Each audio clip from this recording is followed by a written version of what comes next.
On appelle maintenant Primaël Faucheux, qui est également en seconde au lycée Pierre Dailly à Compiègne, avec pour titre de plaidoirie « Mot contre mot ».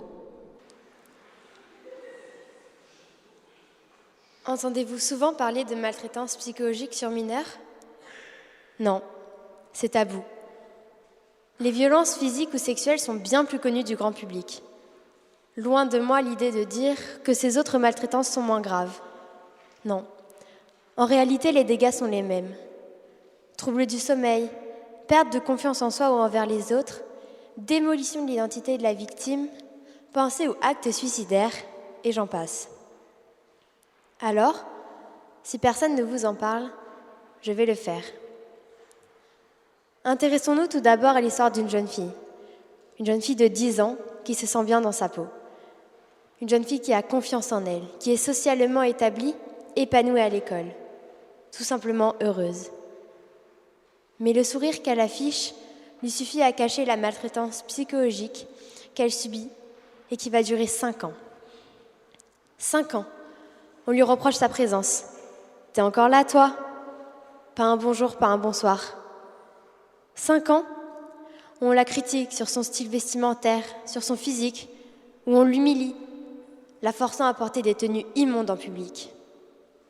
5 ans, rythmés par les menaces et les intimidations. Tu ne verras plus ton père, et les sanctions démesurées, la forçant à quitter le foyer pendant plusieurs heures pour avoir posé un sac sur un lit. Sans parler des plats infects à finir jusqu'à en vomir. Tout ça sous les yeux d'un père. Un père qui n'aura jamais le courage de protéger sa fille face à leur belle-mère. Il a bien essayé pourtant, mais cela donnera lieu à des disputes incessantes la concernant. Disputes dans lesquelles des mots seront lâchés. Elle est mal élevée, on est bien plus heureux sans elle. Progressivement, aux yeux du père, c'est la petite fille qui doit changer. Progressivement, aux yeux de la petite fille, c'est elle qui doit changer. Rejeter un enfant par des manifestations verbales ou non verbales, dévaloriser à la fois ses actes et sa personnalité, tu es moche quand tu pleures, ou pleure, tu pisseras moins. Briser, violenter un enfant de l'intérieur, cette violence psychologique porte atteinte aux besoins fondamentaux d'estime de soi, d'amour, de sécurité et d'équilibre psychologique de l'enfant qui en est victime. Pourtant, certains me diront, c'est un style d'éducation. On n'a pas à s'en mêler, ce n'est pas chez nous. Croyez-vous vraiment qu'un enfant se développe grâce à une éducation méprisante ? Mais ouvrez les yeux. Ces excuses vous servent juste à rester bien tranquille avec votre conscience, mais vous n'en êtes pas moins coupable. Des sanctions existent.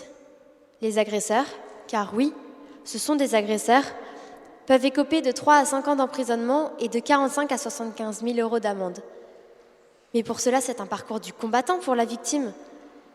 Comment comprendre que ce que l'on vit n'est pas normal lorsque ses parents, ce sont ses bourreaux ?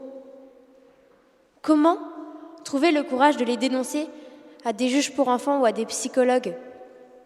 Comment prouver la maltraitance psychologique lorsqu'il n'y a ni preuve ni témoin ? De plus, dans la plupart des cas, les agresseurs écopent d'une simple injonction d'éloignement.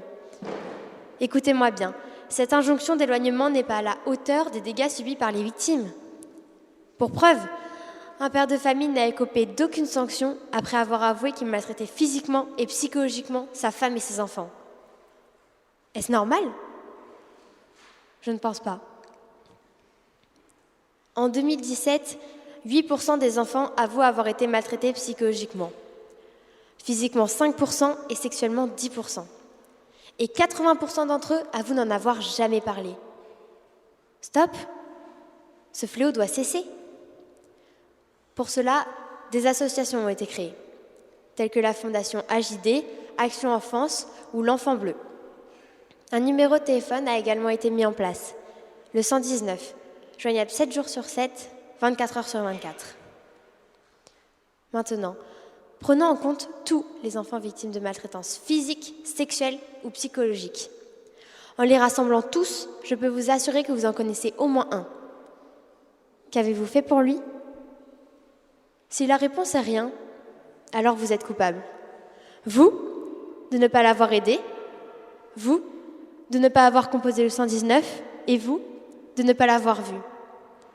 Car si on ferme les yeux, le monde n'avancera jamais. Et maintenant, qu'allez-vous faire? Pour finir, sachez que cette histoire de violence psychologique est la mienne et celle de mon petit frère, Martin.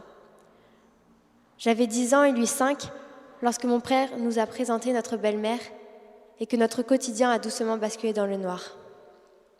Durant 5 ans, j'ai sombré dans la déprime, sans comprendre. 5 années qui m'ont brisée. Ma mère a pu mettre des mots sur mon mal-être. C'était trop dur pour moi, je ne pouvais pas accepter. Je me suis rebellée. Heureusement, elle n'a pas lâché. Grâce aux discussions avec les psychologues, j'ai pu réaliser, accepter et j'apprends à me relever. Sans le regard d'une personne extérieure, sans le soutien d'une personne de confiance, je serai toujours dans le noir aujourd'hui. Alors, soyez ce regard extérieur, soyez cette personne de confiance et n'oubliez pas que cela touche tous les milieux. Merci.